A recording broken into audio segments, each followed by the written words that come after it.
असतो मा सद्गमय तमसो मा ज्योतिर्गमय मृत्योर्मामृतं गमय।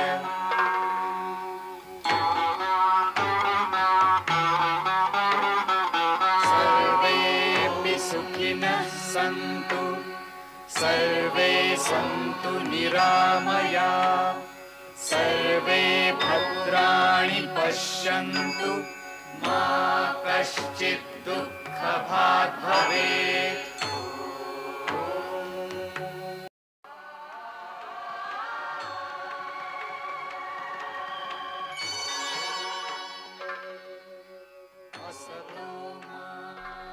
ভারতের ইতিহাসে আচার্য চাণক্য ছিলেন একজন প্রাচীন ভারতীয় পণ্ডিত, দার্শনিক, রাজ উপদেষ্টা, অসম্ভব বুদ্ধিমান ও প্রতিভাশালী বিখ্যাত ব্যক্তিত্ব।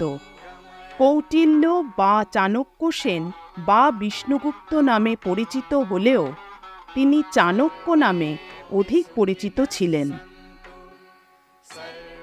৩৭০ খ্রিস্টপূর্বাব্দে ভারতের গোল্লা বিষয়ার চাণক গ্রামে তাঁর জন্ম হয়। পিতা ছিলেন ঋষি চনক ও মাতার নাম চানিন চানেশ্বরী। চাণক্যের জীবন শুরু হয় সাধারণভাবে। তাঁর নিজের ওপর ছিল অসীম আস্থা।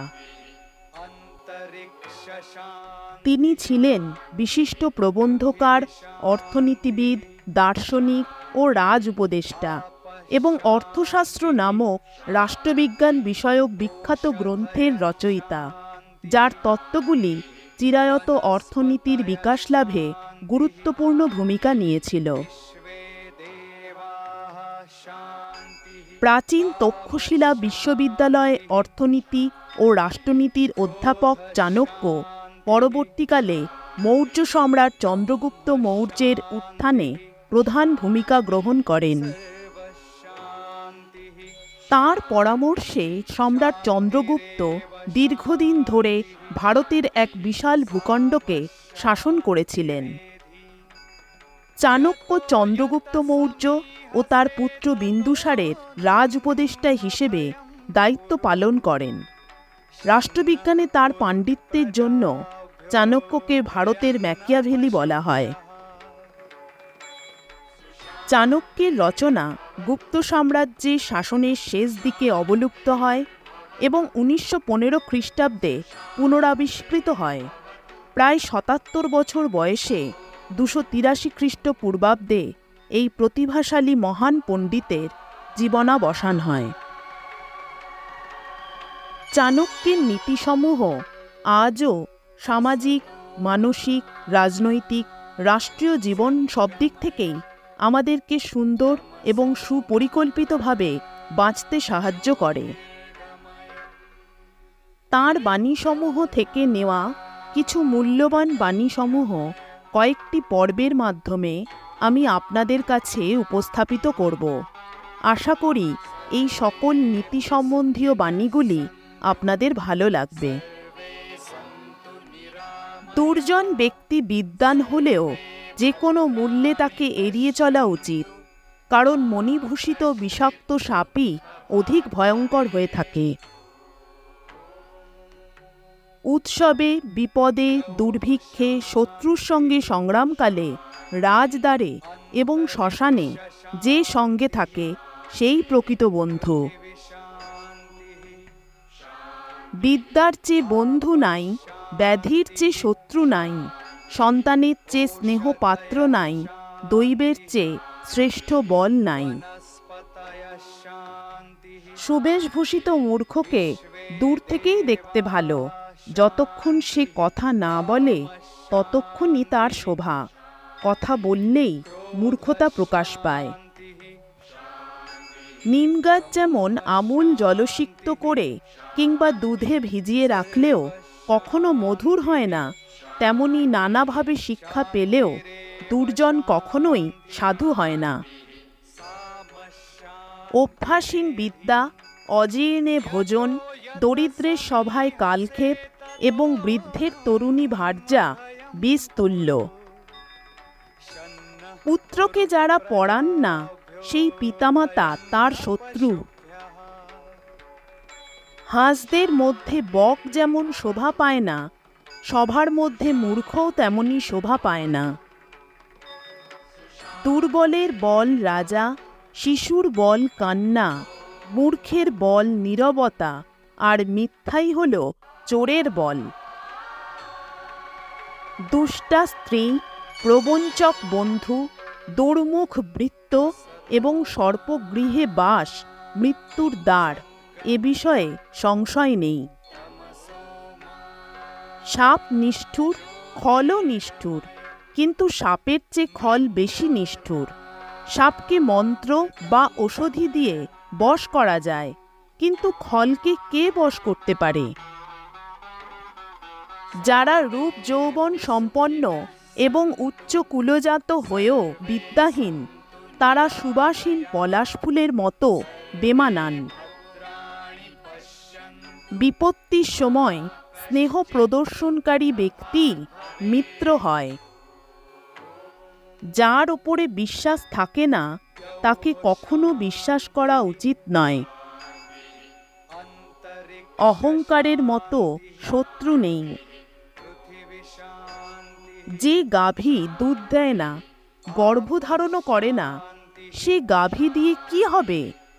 যে বিদ্বান ও ভক্তিমান নয়, সে পুত্র দিয়ে কি হবে? অতি পরিচয়ে দোষ আর ঢাকা থাকে না। দুর্জনের সঙ্গ ত্যাগ করো, সাধু সঙ্গে ভজন করো, দিনরাত সর্বদা পুণ্যকর্মে লিপ্ত থাকো এবং সর্বদা এই জগতের অনিত্যতাকে স্মরণে রেখো। সাপের থেকেও সাপের মতো ক্রূর স্বভাব বিশিষ্ট মানুষ অধিক ভয়ানক। যারা পরিশ্রমী, তাদের জন্যে কোনো কিছুই জয় করা অসাধ্য নয়। শিক্ষিত কোনো ব্যক্তির জন্যে কোনো দেশই বিদেশ নয়। অহংকারী হলে গোপন রহস্য শত্রু জেনে ফেলে। সর্বদা শত্রুর প্রচেষ্টার ওপরে দৃষ্টি রাখুন। একটি কুবৃক্ষের কোটরের আগুন থেকে যেমন সমস্ত বন ভস্মীভূত হয়, তেমনি একটি কুপুত্রের দ্বারাও বংশ দগ্ধ হয়। শত্রু দেশের গুপ্তচরদের ওপরে সর্বদা দৃষ্টি রাখা উচিত।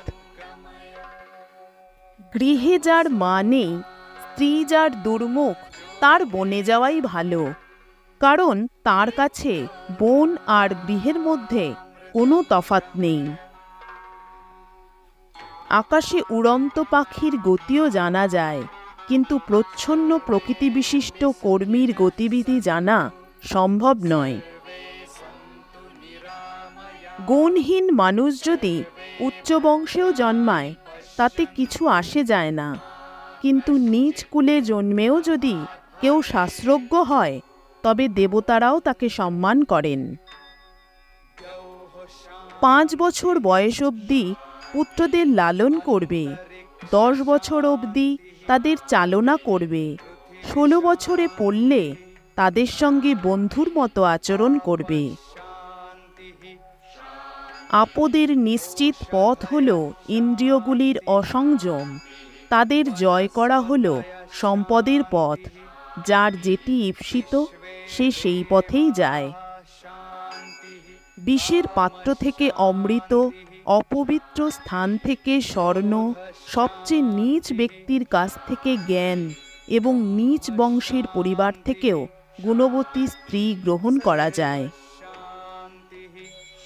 সৎ গুণসম্পন্ন একজন পুত্র অযোগ্য শত শত পুত্রের চেয়ে অনেক শ্রেয়, কারণ রাতের আকাশে একটিমাত্র চাঁদই কিন্তু আকাশের সমস্ত অন্ধকারকে দূর করতে পারে। যে আড়ালে কাজের বিঘ্ন ঘটায় কিন্তু সামনে ভালো কথা বলে, এবং যার মুখে মধু অথচ অন্তরে বিষ, সেই সকল ব্যক্তিকে পরিত্যাগ করা উচিত। বিদ্বান সকল গুণের আধার, অজ্ঞ সকল দোষের আকর। তাই হাজার মূর্খের চেয়ে একজন বিদ্বান অনেক বেশি কাম্য। চঞ্চল মন যে কোনো বিষয়ে সম্পূর্ণ জ্ঞান অর্জন করার ক্ষেত্রে সবচেয়ে বড় বাধা হয়ে দাঁড়ায়। অতিরিক্ত স্নেহ করার ফলে সন্তানের অনেক দোষ জন্মায়, কিন্তু কঠোরতার দ্বারা তার সুন্দর চরিত্র গড়ে ওঠে। তাই সন্তান ও শিষ্যের প্রতি কোমল নয়, কঠোর হও। বুদ্ধিমান ব্যক্তির এই 5টি জায়গায় যাওয়া উচিত নয়, যেখানে রোজগারের কোনো সুযোগ নেই, যেখানকার মানুষদের মধ্যে কোনো ভয়ডর নেই, যেখানকার মানুষদের মধ্যে কোনো লজ্জাবোধ নেই, যেখানে কোনো বুদ্ধিমান ব্যক্তি বসবাস করে না, যেখানে মানুষ দান ধর্মের বিষয়ে অনীহা প্রকাশ করে। স্বভাবত কেউই আমাদের বন্ধু কিংবা শত্রু হয় না। একমাত্র কাজের দ্বারাই মানুষ আমাদের বন্ধু কিংবা শত্রু হয়। কর্কশ কথা অগ্নিদাহের চেয়েও ভয়ঙ্কর। উপায়জ্ঞ মানুষের কাছে দুঃসাধ্য কাজও সহজসাধ্য। বিরাট পশুপালের মাঝেও শাবক তার মাকে খুঁজে পায়। অনুরূপ যে কাজ করে অর্থ সবসময় তাকেই অনুসরণ করে। নখযুক্ত প্রাণী, শিংওয়ালা জন্তু, অস্ত্রধারী ব্যক্তি এবং রাজনীতিবিদকে কখনোই বিশ্বাস করতে নেই। অবহেলায় কর্ম নাশ হয়, যথেচ্ছ ভোজনে কুল নাশ হয়, যাঞ্চায় সম্মান নাশ হয়, দারিদ্র্যে বুদ্ধি নাশ হয়। শাস্ত্র অনন্ত, বিদ্যাও প্রচুর, সময় অল্প অথচ বিঘ্ন অনেক। তাই যা সারভূত তারই চর্চা করা উচিত। 3টি বিষয়ে সন্তোষ বিধেয়, নিজের পত্নীতে, ভোজনে এবং ধনে। কিন্তু অধ্যয়ন, জপ আর দান, এই 3 বিষয়ে যেন কখনো কোনো সন্তোষ না থাকে। সত্যনিষ্ঠ লোকের অপ্রাপ্য কিছুই নাই। ধৈর্যহীন ব্যক্তির বর্তমান আর ভবিষ্যৎ বলে কিছু থাকে না। রাজ্যের উন্নতি ইন্দ্রিয়গুলোর ওপরে বিজয়প্রাপ্ত করার মধ্যে আছে। নিজের দুর্বলতা কাউকে জানাবেন না। সলা পরামর্শের সময় কোনো জেদ করা উচিত নয়। বার্ধক্যে বেড়ে ওঠা ছোট রোগকেও উপেক্ষা করবেন না। ভালো লাগলে চ্যানেলটিকে লাইক, শেয়ার ও সাবস্ক্রাইব করে এবং বেল আইকনে ক্লিক করে আমাদের সঙ্গে থাকুন। অন্তরিক্ষ শান্তি, পৃথিবী শান্তি। আমাদের ভিডিওগুলি আপনাদের কেমন লাগছে দয়া করে তা কমেন্ট করে জানাবেন। আপনাদের মূল্যবান মতামত আমাদের ভুল ত্রুটি সংশোধন করতে সাহায্য করবে। নমস্কার।